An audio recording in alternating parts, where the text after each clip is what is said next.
Hello friends, this is Chandrakant from Akulmac Technologies and welcome to TopBrass. And friends, as you know, we are on the journey of understanding the human rights and also the legal system by and large. And for this purpose, let me invite my friend, a very senior advocate from Ahmedabad, Mr. Nagesh Sood. Hello, Chandrakant. Hope you're doing fine. All is well, Nagesh, and for the benefit of viewers, let me briefly introduce Nagesh. Nagesh is a very senior advocate practicing in Ahmedabad High Court and also a very well-known human rights activist engaged with many NGOs. So, Nagesh, we are discussing issue around fair trial. We discussed yesterday, and today is part two. I would like to ask you your legal opinion in terms of fair trial as we are continuing from yesterday.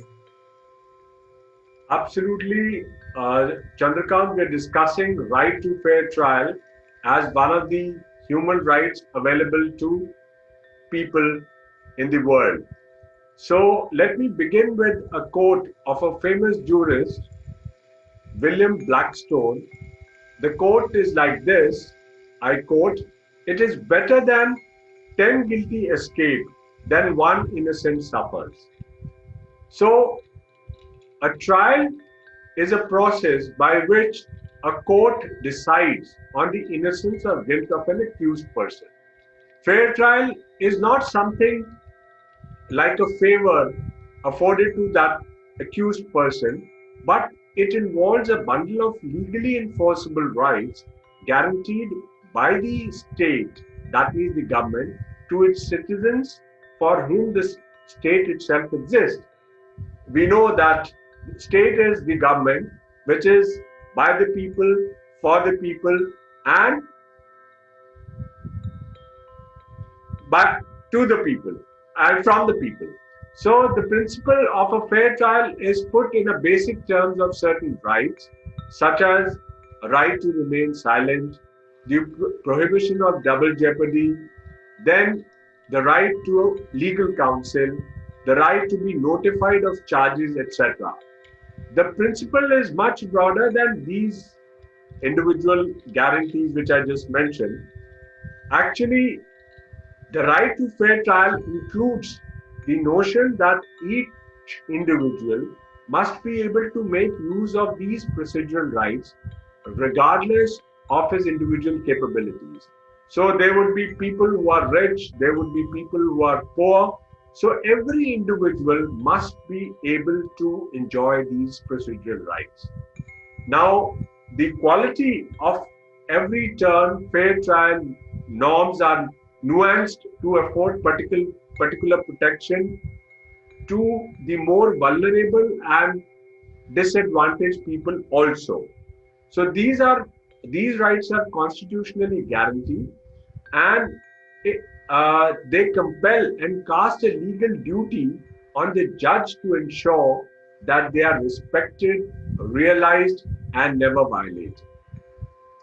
So, Nagesh, we have a very strong legal system, and in last so many days, let's talk about one of the most popular case recently is the Prashant Singh Rajput's death, and now the you know people are thinking that you have to catch the girlfriend, which is Riya Chakraborty, to get all the evidences out. So far, it has gone through legal battles and it has gone between Maharashtra, Bihar, Supreme Court, and then it has come back to CBI.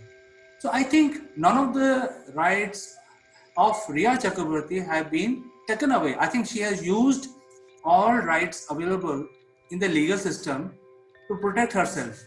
However, I have one question from you. The kind of exposes the media is showing about what was going on, does that not come under any sort of legal jurisprudence? Yes, Chandrakant, so far as the media trial, which is going on since so many days, it has its own limitations. Now, under the law, there is a procedure That means a trial has to be conducted uh, or upon the investigation made by the investigating agency, what kind of proofs or statements they gather during this investigation is what which is going to reach the court of law. Now, today, if we see that the media is collecting evidence, some of which could be fake, some of which would not be relevant, some of which are questionable, some of which would also affect the case. Because if a statement is being given by somebody on television that I have seen this or I have seen that, then of course the same person will be put as a witness in the witness box before the court, and he has to answer those questions by the lawyer of the accused, which means he will be cross examined of all the statements which he makes here in the court, before the police, as well as outside.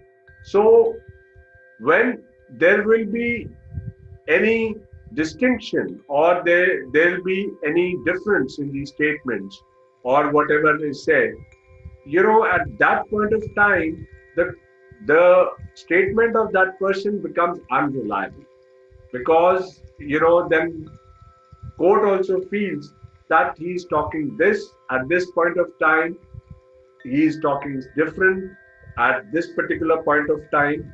So to avoid that, it is better that the process which is already in existence must take its own course. And it is sometimes not healthy to have a media trial if we actually want to have truth. So, when you say there is a legal system and the legal system works in the court, but I'm sure there is a legal system which also prevents people to take law in their own hand when they're outside of the court. See, the matter will come to the court only when somebody commits a crime, and then the charge sheet is produced, and then the case. But before all that happens, once before the judge start hearing the case, I think the legal system extend to that level as well. So let's say, for instance, we have seen yesterday that Ria Chakrabarti was seen entering the mortuary along with some unknown people, and she spent 45 minutes. uh, I personally believe that anybody, any normal person cannot spend more than 2 minutes inside a mortuary. It's a very, very depressing environment. So I want to know from the legal standpoint, first of all, under what law or what legal system she was given so much liberty to spend 45 minutes in the mortuary before this case became very hot. Well, to answer this question, actually, you see, we are seeing the clippings of what has happened during the death of actor Prashant Singh. There are a lot of facts and figures which are coming out through private people and not authenticated by the government sources. Now, if it is a fact which has been brought by some channel, that has to be authenticated by the authority. So we do not know whether the timing of the clipping and when the clipping has been taken, what are the timings. These are something being said on the channels to get popularity. So actual job of finding out the truth, ascertaining the truth, is when the trial takes place. And the trial would take place only when a proper investigation by the investigating agency takes place, and they would find as to what is what. So today it is just mere speculation about talking. Everybody has become a lawyer, everybody has become an expert in this case, and everybody is an investigator, which is okay if you see that it has really moved the entire nation to come together that there is something fishy going around. There is something more than what has been said by the authorities. So, for a movement to happen like this, it is a good thing. But I believe this is the job of the authority, this is the job of the court to find, to ascertain what the truth is, and also give a fair opportunity to one and all, to the accused, to the victim, and everybody, and then come to a conclusion that what has actually happened. So let's not discuss about the videos, the timings, etc., etc. So I would want to uh, give some more information as to what the right to fair trial is all about. So each person has a right to be dealt with fairly in a criminal trial, as Ms. Ria Chakravarti would also get an opportunity to be treated fairly. Now, there is hardly anything more undesirable in the legal system than the wrongful conviction of an innocent person. If that lady is innocent, definitely she would not get, and she would be let off by the court honorably. So, this is a decision by the court. This is because the consequences of convicting an innocent person are so significantly serious that its reverberations are felt throughout the civilized society. You would feel really bad if an innocent person is convicted. Now, of course, the things in this case are looking different because there is a lawyer who's also talking. There are lawyers. The case has been dealt by the Honorable Apex Court. So there is much relevant documentary evidence as well as statements which were there with the court, which have become public. So, looking to that fact and the decision of the Honorable Apex Court, it seems that the investigation has not taken place properly. So, accordingly, a new agency has come in, like CBI, to find out the truth. I think I will just continue the question that I was asking. I have one little thing which is still remaining. Is there a legal issue if girlfriend of Sushant Singh Rajput, which is Riya Chakrabarti, is called to a mortuary? Is it wrong, right, or is it legally permissible? I think most of the people have right to know because they have been hearing all this in media. Uh, but I think from the legal standpoint, is it right or wrong? What it is? See, first of all, we have to understand what was her relation with Sushant Singh. It has come in public through her statement or through media that she was in live-in relationship with actor Sushant Singh. Now, live-in relationship has been legalized in our country like a marriage, and it has given ample rights to the live-in partner who's staying with that person. Like, it is something like this. Now, when the incident happened, it is been um, told in the media that Riya Chakravarti was not allowed to attend Sushant Singh Rajput's funeral, etc., and she was not allowed to do a couple of things. Now, if she had gone to a mortuary or if she had an access to a mortuary, that is because people must have known her as the living partner of actor Sushant Singh. Now it is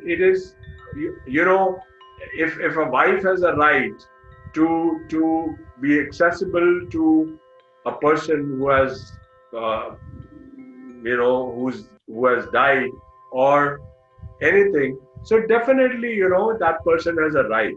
But what is being seen is that what was her conduct before such a mysterious death, etc. And then the views are out in public. But definitely, if somebody is there now, there is a question about his friend Sanjay Singh, who was not in talking terms for about a year, and he was all present uh, everywhere after the death. So these things will be investigated. Actually, it is a matter of investigation and not a matter of speculation. So, no lawyer would be able to answer as to whether they had a right to be present there or whether they don't have the right to be present there. So, that would be based on what are the facts, what are the circumstances, why they were there, what were the reason, why they were normally not there before the incident happened, before the person was in trouble. So, all these things are a matter of inquiry and not a matter of speculation. So, I would then like to, also talk about what is what is the law, what is the right of fair trial under the Indian Constitution. There are a few articles which I would mention. One is Article 14 of the Constitution, which states that the state or the government shall not deny to any person equality before the law or the equal protection of the law within the territory of India. Then there's another Article 15, which lays down the principle of non-discrimination, according to which the state shall not discriminate against any citizen on the grounds only of religion, race, caste, sex, place of birth, or any of them.